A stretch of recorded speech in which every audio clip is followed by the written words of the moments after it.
వంగవీటి రంగా కుమారుడు వంగవీటి రాధ ప్రస్తుతం స్తబ్దుగా ఉండటం చర్చనీయాంశంగా మారింది. నవ్యాంధ్ర రాజధాని ప్రాంతం బెజవాడలో ఆశించిన స్థాయిలో రాణించడం లేదని భావించిన వైసీపీ అధినాయకత్వం రాధా ప్రాధాన్యతను తగ్గించిందనే విమర్శలు వస్తున్నాయి.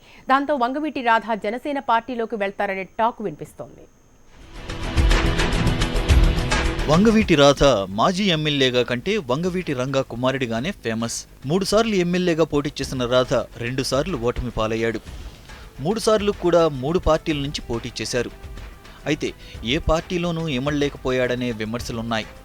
నిజాయితీగా ఉంటాడని రాధాకు పేరున్నప్పటికీ అందరితో కలివిడిగా ఉండలేకపోవడం, ప్రభుత్వ వైఫల్యాలపై పోరాట పంథా లేకపోవడం అతని ప్రధాన వైఫల్యాలు. కాంగ్రెస్ తరపున పోటీ చేసి తొలిసారి ఎమ్మెల్యేగా గెలిచిన రాధ ఓ స్థలం విషయంలో అప్పటి సీఎం వైఎస్కు చికాకు తెప్పించారు. అనంతరం కాంగ్రెస్ను వీడి ప్రజారాజ్యం పార్టీ తీర్థం పుచ్చుకున్నారు.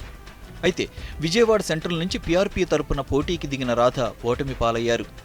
ఇక 2014లో వైసీపీ నుంచి బరిలోకి దిగినా మరోసారి పరాజయం తప్పలేదు. అయితే మొన్నటి వరకు విజయవాడ నగర వైసీపీ అధ్యక్షుడిగా ఉన్న రాధాను పక్కన పెట్టి ఇటీవల పార్టీలో చేరిన వెల్లంపల్లికి బాధ్యతలు అప్పగించడంతో రగిలిపోతున్నట్లు తెలుస్తోంది. అదే సమయంలో తనతో విభేదాలున్న మల్లాది విష్ణు కూడా త్వరలో వైసీపీలో చేరతాడన్న ప్రచారం జరుగుతుండటంతో రాధ తీవ్ర అసహనంతో ఉన్నట్లు తెలుస్తోంది. వైసీపీ రాష్ట్ర యువజన విభాగం విజయవాడ నగర అధ్యక్ష పదవులతో రాధాను జగన్ ప్రోత్సహించినా పార్టీని ముందుకు తీసుకెళ్లడంలో ఆశించిన మేర రాణించడం లేదనే విమర్శలున్నాయి.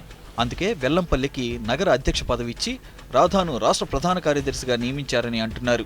రాధా వల్ల పార్టీకి, పార్టీ వల్ల రాధాకి ఉపయోగం జరిగేలా అధినాయకత్వం దిశానిర్దేశం చేస్తున్నా రాధా స్తబ్దుగా ఉంటున్నారనే విమర్శలున్నాయి. ప్రస్తుతం రాధా రాజకీయంగా గడ్డు పరిస్థితిని ఎదుర్కొంటున్నారు. 2 సార్లు వరుసగా ఓటమి పాలైన రాధ ఈసారి గెలవాల్సిన పరిస్థితి. అయితే తన కంచుకోట విజయవాడ ఈస్ట్ను వదులుకొని రాధ పెద్ద తప్పు చేశారని, గత ఎన్నికల్లో ఇక్కడి నుంచి పోటీ చేసిన ఓటమి పాలవడం మరింత కొంగదీసిందంటారు. కానీ ఈసారి తప్పకుండా గెలవాల్సిన పరిస్థితి ఏర్పడటంతో అవనిగడ్డ నుంచి పోటీకి దిగుతారనే ప్రచారం జరుగుతోంది. మరోవైపు వంగవీటి రాధ జనసేన పార్టీలోకి వెళ్తారనే టాక్ కూడా వినిపిస్తోంది. అయితే రాధా వర్గం నుంచి దీనిపై ఎలాంటి సమాధానం రావడం లేదు. పీఆర్పీలో చేరి గతంలో ఇబ్బంది పడ్డ రాధ జనసేన వైపు అడుగులేస్తారో లేదో చెప్పలేమంటున్నారు. అదే సమయంలో వైసీపీ తగిన ప్రాధాన్యత ఇస్తుండటంతో రాధ ఎలాంటి నిర్ణయం తీసుకుంటారోనన్నది ఆసక్తికరంగా మారింది.